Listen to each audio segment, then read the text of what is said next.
Mic check 1 2 3. Yes.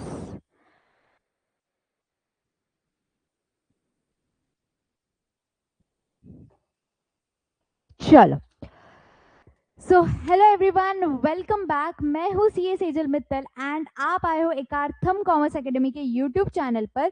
I hope आपके अभी तक के बोर्ड एग्जाम्स बहुत ही ज़्यादा अच्छे गए हो एंड आपने आपका बेस्ट दिया है। अगर एक आधा पेपर आपका अच्छा भी नहीं गया या एज पर योर एक्सपेक्टेशन भी नहीं गया, नो वरीज बच्चा लोग, अकाउंट्स आपका गेम चेंजर हो सकता है। Please prepare well for accounts. एक लास्ट कुछ घंटे बचे हमारे अकाउंट्स के पेपर के लिए एंड अकाउंट्स एक प्रैक्टिकल सब्जेक्ट है तो चांसेस ज्यादा बढ़ जाते हैं स्कोर करने के लिए। थ्योरी सब्जेक्ट्स में थोड़े से कम चांसेस होते हैं स्कोर करने के लिए, बट अकाउंट्स आपका गेम चेंजर हो सकता है पूरे बोर्ड पेपर प्रिपरेशन में।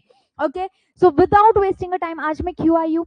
मैम आपने तो मैराथन ले लिए। यस बच्चों, जो लोग इधर नहीं है और जो लोग यहाँ पे न्यू है, जिनको नहीं पता अभी तक, मैंने ऑलरेडी जब आपके इकोनॉमिक्स के स्टडी लीव चल रही थी तब मैंने, या मैथ्स के बच्चों की स्टडी लीव चल रही थी तब मैंने ऑलरेडी अकाउंट्स के 3 मैराथन ले चुकी हूँ, जो ऑलरेडी आपके यूट्यूब पे, एकार्थम कॉमर्स एकेडमी के यूट्यूब पे मैंने ऑलरेडी एक अलग से प्लेलिस्ट बना के रखी है जहाँ पर तीनों के तीनों मैराथन ऑलमोस्ट हर एक मैराथन 3 आवर्स का है, 2.5 आवर्स का है, जिसमें हमने हर एक चैप्टर अच्छे से कवर किया है। राइट, हर एक चैप्टर, मैं ऐसे नहीं बोल रही हूँ कुछ चैप्टर कवर किए, हर एक चैप्टर जो इम्पोर्टेंट है वो कवर किए। साथ ही साथ मैंने इम्पोर्टेंट, हर एक चैप्टर का इम्पोर्टेंट प्रॉब्लम भी उसमें सॉल्व करा है। तो अगर अभी भी आपको नहीं समझ आ रहा है अकाउंट्स की प्रिपरेशन कहाँ से स्टार्ट करे, कुछ भी मत करो, सिर्फ जाकर वो मैराथन देख लो। उसमें मैंने जो क्वेश्चन सॉल्व करा है उतने उतने आप क्या कर लो, उतने एडजस्टमेंट्स कर लो एंड उतने क्वेश्चंस आप बैठ के उधर मेरे साथ हाथ से सॉल्व कर लो। सब्सक्राइब कर लो चैनल को, लाइक कर लो वीडियो को, एंड आपका अकाउंट्स का पेपर बहुत ही सॉलिड एकदम मक्खन जाएगा। क्लियर है? सो विदाउट वेस्टिंग टाइम, आज मैं क्यों आई हूँ? आज मैं आई हूँ एक लास्ट वीडियो आपके लिए लेकर, जिसमें पहली बात तो कुछ बच्चों को पेपर पैटर्न ही नहीं पता अभी तक, तो पहले हम वो डिस्कस करेंगे, पेपर पैटर्न। ओके, पहले हम पेपर पैटर्न डिस्कस करेंगे एंड कुछ इंपॉर्टेंट टिप्स जो आपको पेपर प्रेजेंटेशन के लिए ध्यान रखना है। हाँ बच्चों, 12th का पेपर है, paper presentation is very important.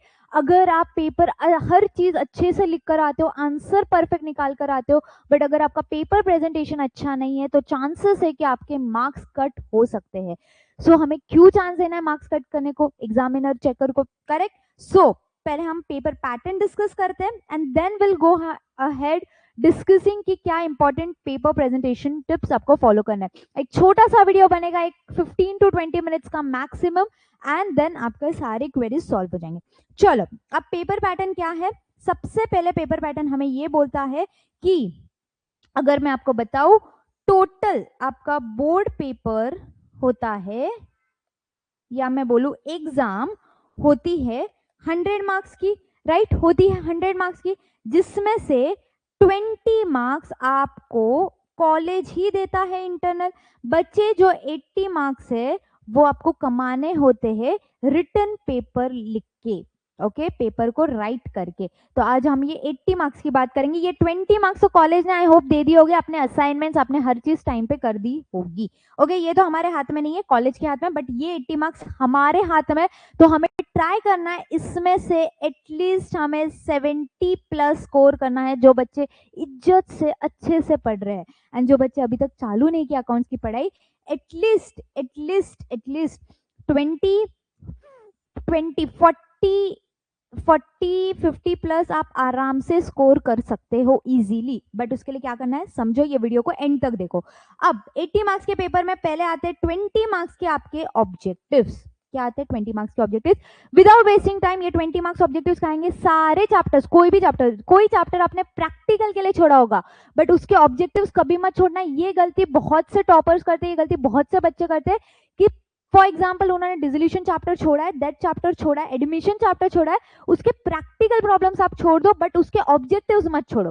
सो कभी भी कंप्लीट चैप्टर आपको छोड़ना नहीं है। इसके ऑब्जेक्टिव्स बैक साइड के true false, agree disagree, rewrite the sentence, odd man out, answer in one sentence, MCQ, ये सब आपको करके जाने हैं। सो ये 20 मार्क्स ऑब्जेक्टिव्स आपके हाथ में, बहुत इजी है। सो इसको हमें 20 में से 20 लाना है। ये 20 मार्क्स के ऑब्जेक्टिव्स हर चैप्टर में से आते हैं, तो कोई भी चैप्टर आपको यहाँ पे मिस नहीं करना।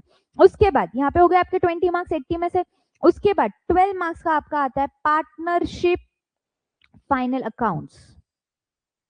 ओके, विदाउट एनी ऑप्शन, ये आपको करना ही है ये चैप्टर। अगेन नहीं पता कहाँ से शुरू करना है, जाके मेरा मैराथन देखो, पहला मैराथन जिसमें मैंने ये 12 मार्क्स का लिया है, फर्स्ट चैप्टर लिया है, इतना कर लो, आपका ये 12 मार्क्स सॉर्ट हो जाएंगे। ओके, देन नेक्स्ट 12 मार्क्स आपका आता है NPO, not for profit organisation, which is your chapter number 2। Again this is a very important chapter, no option, no shortcuts. ये दोनों chapter partnership final accounts and NPO आपको compulsory करना ही है। मैं चिल्ला चिल्ला कर बोल रही हूँ, ये दोनों चैप्टर बिल्कुल ऑप्शन में नहीं छोड़ना है, करना ही है। लास्ट मिनट है, अभी तक कुछ भी प्रिपेयर नहीं किया, ऑप्शन में छोड़ने की बात है, जाके मैराथन देखो एंड कंप्लीट करो ये चैप्टर। ओके, यहाँ पर आपके कितने मार्क्स हो जाते हैं, ये 24, ये 20, 44 मार्क्स तो आपके यहाँ पे ही सॉर्ट हो गए। ओके, एंड बहुत इजी से क्वेश्चंस आते हैं। आप लास्ट 5 इयर्स के बोर्ड पेपर एनालिसिस पे भी मैंने वीडियो बनाया, जिसपे मैंने हर एक चैप्टर के इंपॉर्टेंट एडजस्टमेंट्स बताए। उतना भी कर लोगे तो ये 12 मार्क्स आपको आसानी से मिल जाएंगे। ओके, सो ये 44 मार्क्स हो गए, इजी सिंपल। सो 80 में से आधे मार्क्स तो हमने ले आए, 80 में से 44 मार्क्स तो हमारे आ चुके हैं। बचे क्या, तो ये देखो, पहले not for profit organisation question number 6 and question number 7, 12 marks, 12 marks compulsory, no option, ये आपको करना है। पहले स्टार्ट में 20 मार्क्स, क्या क्या आ सकते हैं इसमें से, कुछ भी आ सकता है। करेक्ट ऑप्शन यानी कि आपका एमसीक्यू, गिव वन वर्ड और फ्रेज, अगेन ये टेक्स्ट बुक के पीछे के आएंगे।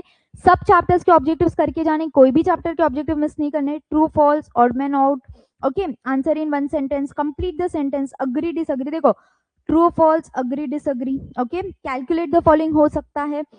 स्पेसिमेन, बिल ऑफ एक्सचेंज, ये क्या है मैम, ये फॉर्मेट है। आप बिल ऑफ एक्सचेंज के चैप्टर में जाओगे, आपको फॉर्मेट बताएगा, स्टार्ट ही पूरा चैप्टर वहां से हुआ, बिल ऑफ एक्सचेंज का फॉर्मेट बनाइए।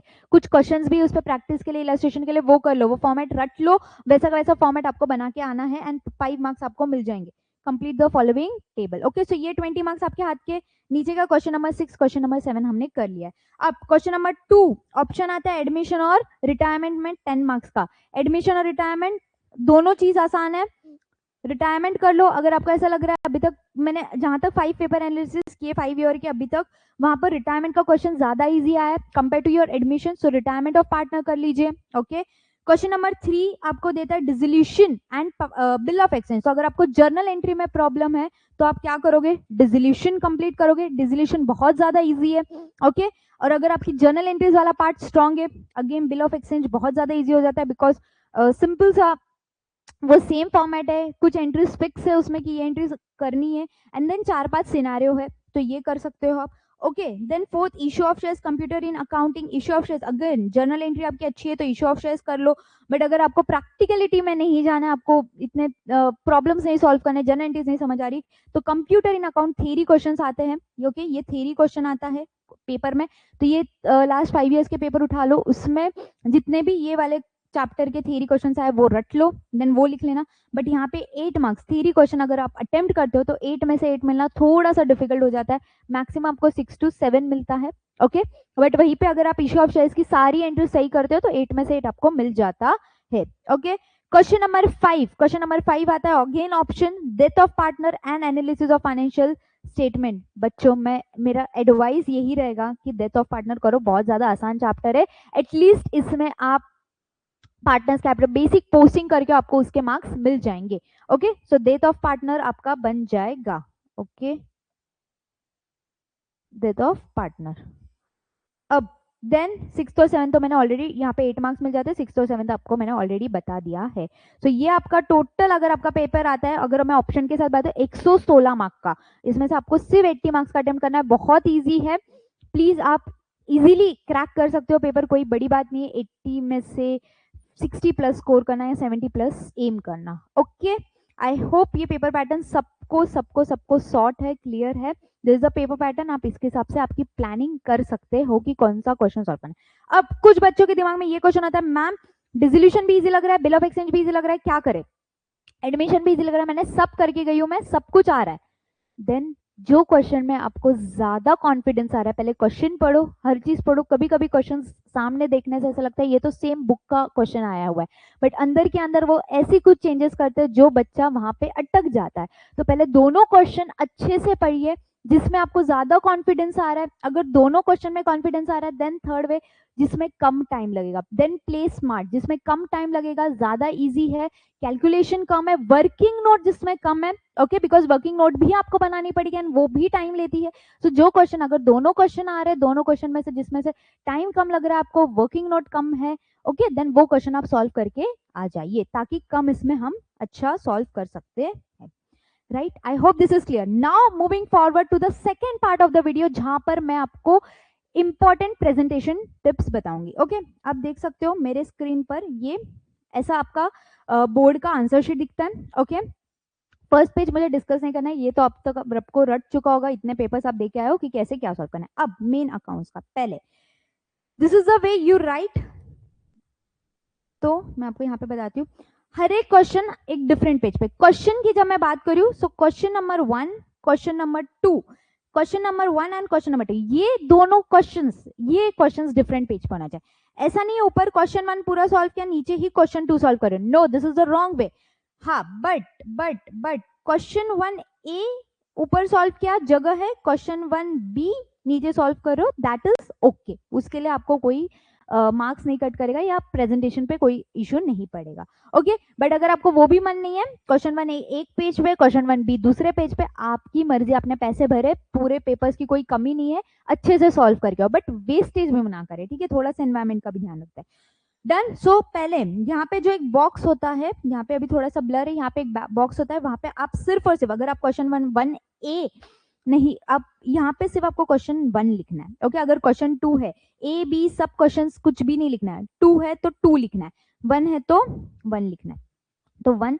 अब उसमें जो पहली लाइन है उसमें आप लिखोगे ऐसे, क्वेश्चन 1 ए। ओके, एंड इसको अंडरलाइन कर दो, 2 सेकेंड जाते हैं अंडरलाइन करने, बट अंडरलाइन कर दो। एग्जाम चेक करके लिए आप पेपर आपका जितना जितना ज्यादा इजी रखोगे टू चेक, उतने खुशी खुशी वो आपको मार्क्स देगा, बट जितना आप डिफिकल्ट करोगे उसको चेकिंग के लिए, उतना वो काटापिटी करेगा एंड फ्रस्ट्रेट हो जाएगा पेपर चेक करते वक्त। ओके, सो ए। ओके, अब पहला क्वेश्चन आता है हमारा ऑब्जेक्टिव्स का। ओके, जिसमें ए बी सी डी कुछ रहेगा, राइट। तो उसमें आप, अगर पहला है एमसीक्यू, तो आप डायरेक्टली एमसीक्यू के आंसर्स लिख सकते हो, no issues, no need to write the complete sentence, you can write directly the answers, the option you choose. Okay, अब कोई बच्चा बोलता है मैम मेरे को पहले 5th का आंसर आ रहा है एमसीक्यू का, पहले 3rd का आ रहा है। नहीं बच्चों, ध्यान दो, पहले आप 5th, फिर 4th, फिर 1st, ऐसे नहीं लिखो। आप क्या करो, लाइन से ही जाएगा, लाइन से ही, ऐसे ही जाएगा, 1 2 3 4 5। सेकंड आ रहा है, सेकंड का लिख दो, ऊपर की लाइन छोड़ दो खाली, जब याद आएगा तब लिख दो। 3rd आ रहा है, 3rd लिख दो। ओके, बट ये सीक्वेंस में ही रहना, कभी भी होशियारी मत मानना, पहले 5th आ रहा है तो 5th लिख दिया, फिर 4th नहीं भाई, हमारी हमारी नहीं चलने वाली। Okay, this is the presentation, first presentation part. Next be again 1 2 3 4 5। Okay, तो सीक्वेंस पर सेकेंड गलती जो बच्चा करता है, ट्रू और फॉल्स, अग्री और डिसअग्री। अब क्वेश्चन ध्यान से पढ़ना, ट्रू और फॉल्स पूछ रहे, अग्री डिसअग्री पूछ रहे। अगर ट्रू और फॉल्स पूछ रहे तो आंसर आपका ट्रू या फॉल्स में आना चाहिए। बच्चा क्या करता है, डिसअग्री अग्री लिख के आता है। अग्री, क्योंकि हमने बचपन से ट्रू और फॉल्स ज्यादा लिखने की आदत है, तो अग्री डिसअग्री भी पूछा तो भी बच्चा ट्रू और फॉल्स लिख के आता है। गलत है, गलत है। अगर आप ट्रू और फॉल्स पे अग्री डिसअग्री लिख के आ रहे तो आपके मार्क्स नहीं मिलेंगे, आपको मार्क्स कट जाएंगे आपके सारे के सारे। और अगर आप अग्री डिसअग्री पे ट्रू और फॉल्स गलती से भी लिख कर आ गए तो भी आपके मार्क्स कट जाएंगे, आपको मार्क्स नहीं मिलेंगे। So read the question properly, carefully, कि वो क्या पूछ रहे, ट्रू और फॉल्स या फिर अग्री एंड डिसअग्री। ठीक है, सेकंड पॉइंट यहाँ पे बच्चा अटकता है। थर्ड पॉइंट, क्वेश्चन कहाँ पे लिखना है मैम, पूरा का पूरा ऑब्जेक्टिव में सिर्फ और सिर्फ अगर री राइट द कंप्लीट सेंटेंस आ रहा है आपको पेपर में, तो ही आपको पूरा का पूरा आंसर में पूरा का पूरा क्वेश्चन लिखना पड़ेगा। एंड जो भी आपका आंसर है उसको आप अंडरलाइन कर लो या फिर से क्वेश्चन इधर लिख दो, जो अंडरलाइन पार्ट है उसका आंसर फिर ऐसे लिख दो, आंसर, और इधर आपका आंसर लिख दो। ओके, नो प्रॉब्लम, ऐसा नहीं लिखना है, टाइम कम है। तो रीराइट करते हुए जो भी बीच में जहां पे भी फिलिंग द ब्लैंक है वो ब्लैंक फिल करके उधर सिर्फ अंडरलाइन करना। अंडरलाइन करना भूलना मत, मार्क्स नहीं मिलेंगे, अंडरलाइन इंपॉर्टेंट है। ठीक है, तो साथ ही साथ बाद में पेंसिल से अंडरलाइन करेंगे, लास्ट में करेंगे, हमें नहीं पता लास्ट में कब कौन से क्वेश्चन में कहाँ टाइम लग जाए, टाइम मिले ना मिले, तो साथ साथ में वो क्वेश्चन कंप्लीट करते जाओ ताकि वो एटलीस्ट मार्क्स अपने ग्रैब होते जाए। क्लियर है? नेक्स्ट ये हो गया। अब ये तो हो गया ऑब्जेक्टिव्स की बात, ठीक है, तो ये कर सकते हो। नेक्स्ट आता है क्वेश्चन नंबर 2, 3, जहाँ पे आपको क्या बनाने हैं, फॉर्मेट्स बनाने, ओके, जहाँ पे आपको क्या बनाने, फॉर्मेट्स बनाने। आप फॉर्मेट में मैराथन में बहुत से बच्चों का ये था क्वेश्चन कि मैम वर्किंग नोट कैसे, सॉरी वर्किंग नोट नहीं, रफ स्पेस हम ये साइड में बोल के यूज कर सकते हैं क्या? यस बच्चों आप कर सकते हैं इसको। फिर स्टार्ट में ही ऐसे रफ वर्क बोल के एक लाइन ड्रॉ कर देना and then you can use this as a rough work, but ऐसे हेडिंग दे देना। एंड आप ये जो मार्जिन है इसको भी, इसको ना पूरा नहीं बट एटलीस्ट इतना, क्योंकि साइड में एग्जामिनर को मार्क्स देने के लिए थोड़ा सा स्पेस छोड़ना। बट आप इधर से ना चालू करते हुए, मैं क्या बोलूं, इधर से ना चालू करते हुए इधर से आपका फॉर्मेट चालू कर सकते हैं, ताकि आपको थोड़ा सा revaluation account, realisation account, partners capital account, because 3 partners होते हैं तो जगह कम पड़ जाती है, तो आप थोड़ा सा मार्जिन के बाहर का भी यूज कर सकते हो, नो इश्यूज, ठीक है, कोई मार्क्स नहीं करना। तो आप यहाँ से भी यूज करते हैं तो कोई प्रॉब्लम नहीं, यहाँ पे आप आराम से आपके अकाउंट्स बना सकते हो। एंड यहाँ पे फिर आप रफ वर्क भी बना सकते हो। रफ वर्क यहाँ पे नहीं बनाना है, आपके पूरे आंसर शीट का लास्ट पेज जो है, ओके, वहां पे भी यूज कर सकते हो आप। या फिर हर एक क्वेश्चन का, हर एक क्वेश्चन, जैसे अभी ये क्वेश्चन नंबर 2 ऐसे इधर लिख दिया, ओके, पहले पेज पे आपका। अच्छा, दूसरी बात, जब भी आप क्वेश्चन स्टार्ट करो पहले आपका मेन अकाउंट्स आएंगे। पहले क्वेश्चन आंसर आपके जो स्टार्ट हो रहा है वो वर्किंग नोट से स्टार्ट नहीं होगा, पहले सब आपका मे बी रिवैल्यूएशन अकाउंट है वो आएगा, पार्टनर्स कैपिटल अकाउंट है वो आएगा। अगेन एक पेज पे ही रिवैल्यूएशन अकाउंट होना जरूरी है, दूसरे पेज पे पढ़ना, ऐसा कोई भी नहीं है। आपके हिसाब से आप जगह एडजस्ट कर सकते हो। अगर आपको ऐसा नहीं गिचपिच हो रहा है, गिचड़ मुचड़ हो रहा है, तो आप हर एक पेज पे एक अकाउंट बनाए सेफ साइड के लिए, ओके, पेपर की कोई कमी नहीं है। बट ज्यादा गंदा मत करो कटिंग वगैरह, एंड देन फिर बहुत ज्यादा केओस मत कर दो, खिचड़ी मत पकाओ, राइट। अब नेक्स्ट, तो यहाँ पे आप आराम से ऐसे रिवैल्यूएशन अकाउंट बना सकते हो, ओके। रफ वर्क की मैं बात कर रही थी, वहां पे मैं अटक गई। रफ वर्क कैसे, अगर आपको लग रहा है मेरे को ये साइड की जगह वेस्ट नहीं करनी, मेरे को रफ वर्क के लिए नहीं देना, अब जैसे क्वेश्चन नंबर 2 कर लिया, इधर पार्टनर्स कैपिटल अकाउंट बना दिया, एक और पेज पे आपने बैलेंस शीट बना दी, ओके, बैलेंस शीट बना दी। अब हर एक क्वेश्चन के बाद एक थर्ड फोर्थ पेज आप छोड़ दो जहां पर आप वो पर्टिकुलर क्वेश्चन का रफ वर्क कर रहे हो, नो इश्यूज, ओके। या फिर बेस्ट है लास्ट में पूरे बोर्ड आंसर के लास्ट शीट, आप लास्ट 2 शीट्स आप वापस लो, वहां पे रफ वर्क का हेडिंग डाल दो एंड रफ वर्क बोल के आप यूज कर लो, no problem, okay, done, sorted यहाँ तक। अब नेक्स्ट क्या क्वेश्चन होता है, देखो मैंने रीराइट द क्वेश्चन बोल दिया, sequence of question is not important, पहले आपको क्वेश्चन नंबर 2 सॉल्व करना है, क्वेश्चन 2 करो, क्वेश्चन 5 करना है वो सॉल्व करो। एज अ टीचर मेरी एडवाइस रहेगी कि क्वेश्चन नंबर 6 और क्वेश्चन 7 में झंझट नहीं है, ऑप्शंस नहीं, करना ही है कंपलसरी, इजी ही आता है, ऐसा हम अभी तक देखते हैं। कुछ चीजें जो फॉर्मेट पक्का है उनका कोई ज्यादा एडजस्टमेंट्स नहीं, फॉर्मेट पक्का है, एटलीस्ट पोस्टिंग के मार्क्स मिलते हैं, तो पहले आप क्वेश्चन 6 और क्वेश्चन 7 कर लो, ओके ओके, ये मैंने बोल दिया है, okay. Then balancing figure, yes, margin की मैंने बात कर ली है, can solve NPO and final accounts question first, ये भी मैंने बात कर ली है। अब बैलेंसिंग फिगर आप लिखते हो 2 रिवैल्यूएशन प्रॉफिट, करेक्ट।